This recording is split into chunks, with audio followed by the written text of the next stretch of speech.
ದೇಶದ ಪ್ರಧಾನಿ ನಿಭಾಯಿಸ್ತಕ್ಕಂಥ ಶಕ್ತಿ ಇಲ್ಲ. ಕಡಿಮೆ ಅಸಹಾಯಕ. ಅದನ್ನೆಲ್ಲ ಜನರ ಮೇಲೆ ಕೈ ಕಟ್ಕೊಂಡು ಸಿಲಿಂಡರ್ ರೀತಿ ಉಪ್ಪಿಟ್ಟು ಮುಂಜಾನೆ ತಿನ್ಬೇಡ್ರಿ, ಒಂದೊಂದು ಮಧ್ಯಾಹ್ನ ಊಟ ಮಾಡಿ, ಡೀಸೆಲ್ ಈ ರೀತಿ ಎಲ್ಲ ಅಡ್ಡಾಡಕ್ಕೆ ಹೋಗ್ಬೇಡ್ರಿ. ಏನು ಪ್ರಧಾನಿಗಳಿಗೆ ಒಳ್ಳೆಯದಲ್ಲ ಈ ದೇಶಕ್ಕೆ. ನಿಮ್ಗೆ ವಿನಂತಿ ಮಾಡ್ಕೊಳ್ತಿದ್ದೀನಿ, ನಾನಿದ್ದೇನೆ ಈ ದೇಶದ ಪ್ರಧಾನಿ, ಬಡವರ ರಕ್ಷಣೆ ಮಾಡ್ತೇನೆ, ಏರಿಳಿತವನ್ನು ನಾನು ನಿಭಾಯಿಸ್ತೇನೆ ಅಂತಕ್ಕಂಥ ಮಾತು ಹೇಳಿದ್ರೆ ಅದೇ ಮನುಷ್ಯ. ಕಡಿಮೆ ಮಾಡ್ತೀರಾ ಸರ್ ರಾಜ್ಯದಲ್ಲಿ ಪೆಟ್ರೋಲ್ ಡೀಸೆಲ್ ಮೇಲೆ ನೋಡಿ, ನಾವು ಕೊಟ್ಟಂತ GST ಹಣ ನಮ್ಗೆ ಬರಬೇಕಾದ ಪಾಲನ್ನ ಎಲ್ಲವನ್ನೂ ಕಡಿತುಕೊಳ್ತೇವೆ.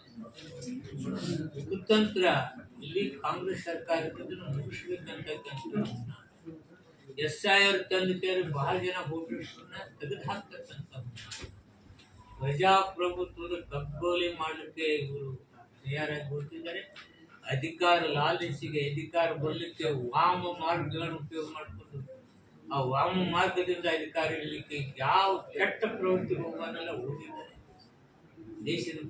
ದೇಶದ ಜನತೆ ಕಂಗಾಲಾಗುವ ಸ್ಥಿತಿಗೆ ಇವರು ಅಧಿಕಾರ ಹಿಡಿಯಲಿಕ್ಕೆ ನಡೀತಕ್ಕಂಥ ದಾರಿಗಳೆಂತ SIR ಮುಖಾಂತರ ಪಶ್ಚಿಮ ಬಂಗಾಳದಲ್ಲಿ 90 ಲಕ್ಷ ಮತದಾರ, ಮಹಾರಾಷ್ಟ್ರದಲ್ಲಿ ತಮ್ಗೆ ಬೇಕಾದ 40 ಮತಗಳು ಹೆಚ್ಚಾಗ್ತದೆ.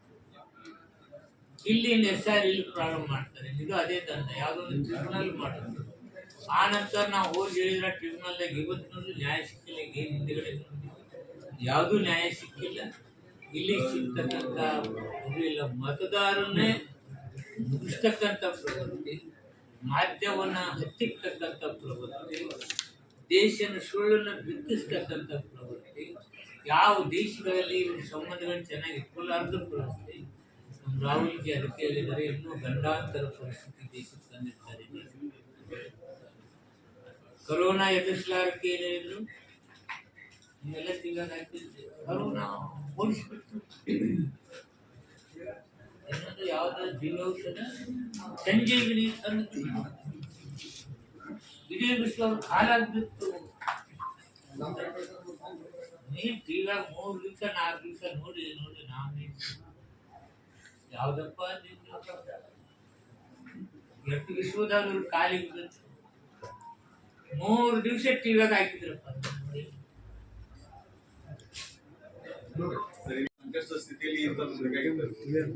ಮುಜುಗರವನ್ನು ಎದುರಿಸ್ತಕ್ಕಂಥ ದೇಶದ ಬೇರೆ ದೇಶಗಳಲ್ಲಿ ಹೋದಾಗೆಲ್ಲ ಇವರು ಒಂಥರ ಮುಜುಗರ ಮಾಡ್ತಾರೆ. ನಮ್ಮ ದೇಶದ ಮಾನ ಮರ್ಯಾದೆ ಹರಾಜು ಬಹಳ ಹೇಗಿರ್ತೈತೆ. ಇಂಥ ಪ್ರಧಾನಿಗಳಿಂದ ನಮ್ಮ ದೇಶದ ಮರ್ಯಾದೆಲ್ಲ ಹರಾಜು. 96 ರೂಪಾಯಿ ಕೊಟ್ಟು ಒಂದು ಡಾಲರ್ ತಗೊಳ್ತೀವಿ ಅಂದ್ರೆ ಎಲ್ಲಿ ಹರಾಜು ಇದೆ? ಯಾವ ದೇಶ ನಮ್ಮ ಹಣಕ್ಕೆ ಏನರ ಬೆಲೆ ಇದೆ? ನಾವು ಬೇರೆ ದೇಶದಲ್ಲಿ ನಮ್ಮನ್ನು ಯಾವ ದೃಷ್ಟಿಯಿಂದ ನೋಡಿ ಅದು ಬಹಳ ದುರದೃಷ್ಟಕರ. ಬಂಗಾರ ತಗೋಬೇಡ್ರಿ, ಸಿಲಿಂಡರ್ ತಗೋಬೇಡ್ರಿ, ಕಟ್ಟಿಗೆ ಉಪಯೋಗ ಮಾಡ್ರಿ, ಅದು ಸಿಲ್ಲ ಅಂದ್ರೆ ಉಪವಾಸ ಇರ್ರಿ, ಕೊರೋನಾ ಬಂತಂದ್ರೆ ತಮಟಿ ಬಡಿರಿ, ಮನೆಗೆ ಲೈಟ್ ಆರಿಸ್ರಿ. ಏನಪ್ಪ ನಮ್ಮ ದೇಶದ ಪ್ರಧಾನಿ ಜನ ಆರಿಸಿ ಕಳಿಸಿ ಒಳ್ಳೆ ಅಭಿವೃದ್ಧಿ ಕಲಿಸ್ಕೊಂಡು ಗಮನ ಕೊಡಿ. ಈ ಇವತ್ತಿನ ಪರಿಸ್ಥಿತಿ ಎದುರಿಸ್ತೇನೆ, ಸಿಲಿಂಡರ್ ನಾನು ಯೋಗ್ಯ ರೇಟ್ದಲ್ಲಿ ಕೊಡಿಸ್ತೇನೆ, ಬಂಗಾರ ಎದಕ್ಕೆ ರೇಟ್ ಹೆಚ್ಚಿಗಾಗಿದೆ ಅಂತಕ್ಕಂಥದ್ದನ್ನ ಗಮನಿಸ್ತೇನೆ. ನಾನಿದ್ದೇನೆ ಈ ದೇಶದ ಪ್ರಧಾನಿ, ನೋಡ್ಕೊಂತ ನಾನು ಹೊರಲ್ಲ. ಊಟ ಬಿಡ್ರಿ, ಅಡ್ಡಾಡೋದು ಬಿಡ್ರಿ. ಯಾವ ಮೊಹಮ್ಮದ್ ಬಿನ್ ತಗಲಕ್ಕೂ ನೋಡಿಲ್ಲ. ಎಲ್ಲ ಪಾರ್ಟಿಗೆ ಹೆದರ್ಕೊಳ್ಳೋದಿದೆ. ನಮ್ಮ ಕೆಲಸ ಜನತೆ ಜೊತೆ ಇರ್ತಕ್ಕಂಥದ್ದು, ನಾವು ಮಾಡ್ತಕ್ಕಂಥ ಕೆಲಸ ನಾವು ಹೇಳ್ತೇವೆ. ಅಲ್ಲಿ ಯಾವ ಪಾರ್ಟಿಗಳು ಬರ್ತಾರೆ, ಪ್ರಜಾಪ್ರಭುತ್ವ ಬರಬಾರ್ದಂತೆ. ತಮಿಳುನಾಡಿನಲ್ಲಿ ವಿಜಯನ್ ಬರಲಿಲ್ಲ. ಅವರು ಎಸ್ಪೆಷಲಿ ಬಂದಿದ್ದು ಕೇಂದ್ರ ಸರ್ಕಾರದ ವಿರೋಧಿ ಮನೋಭಾವನೆಯಿಂದ ಬರ್ತಾ ಇದೆ. ಮತ್ತು ನೀಟ್ ಎಕ್ಸಾಮ್ ಎಲ್ಲವನ್ನು ಸಾಕಷ್ಟು ಅಲ್ಲಿ ಲೀಕ್ ಎಲ್ಲ ಆಯ್ತು ಸರ್. ಆ ಒಂದು ವಿಚಾರದಿಂದ ಸಾಕಷ್ಟು ವಿದ್ಯಾರ್ಥಿ ಒಂದು ವಿಚಾರ ದಂಗೆ ಹೇಳುವಂತ ಒಂದು ವಿಚಾರದಲ್ಲಿ ಬಂದಿರೋದು. ಹೇಳ್ತಿದ್ದೀನಿ, ಸೋಷಿಯಲ್ ಮೀಡಿಯಾನ ಯಾಕೆ ಮಕ್ಕಳು ಹೇಳಕತ್ತೆ, ದಯಮಾಡಿ ನಿಮಗೆ ವಿನಂತಿ ಮಾಡ್ಕೊತೀನಿ, ನಂದೇ ಇರಲಿ, ನನ್ನ ಪಕ್ಷದೇ ಇರಲಿ, ಕೇಂದ್ರ ಸರ್ಕಾರದ ತಪ್ಪು ಜನತೆಗೆ ತಿಳಿಸ್ರಿ ಅಂತೇಳಿ ಮಾಧ್ಯಮದ ನನ್ನ ಕೈ ಜೋಡಿಸ್ತಾರೆ. ಬಿಜೆಪಿ ಫಾಲೋವರ್ಸ್ ಯಾಕಪ್ಪ ತಿಳಿಸ್ತೀರಿ ದಯಮಾಡಿ? ಇಲ್ಲ, ಈಗ ನಾ ಕೇಳಿದ್ವಿ ಸರ್, ನೀವಲ್ಲ. ಅಲ್ಲ ಕಾಂಗ್ರೆಸ್ ಜನತಾ ಪಾರ್ಟಿ ಅನ್ನು ಕೇಳಿದ ಸಿದ್ದರಾಮಯ್ಯ ಅವರು ಕೂಡ ಸಪೋರ್ಟ್ ಮಾಡಿ ನಾನು ಜಿರಳೆ ಅಂತ ನಿನ್ನೆ ಬೆಂಗಳೂರಲ್ಲಿ ಪೋಸ್ಟರ್ ಇಟ್ಕೊಂಡು ಸಪೋರ್ಟ್ ಮಾಡಿದ್ದಾರೆ.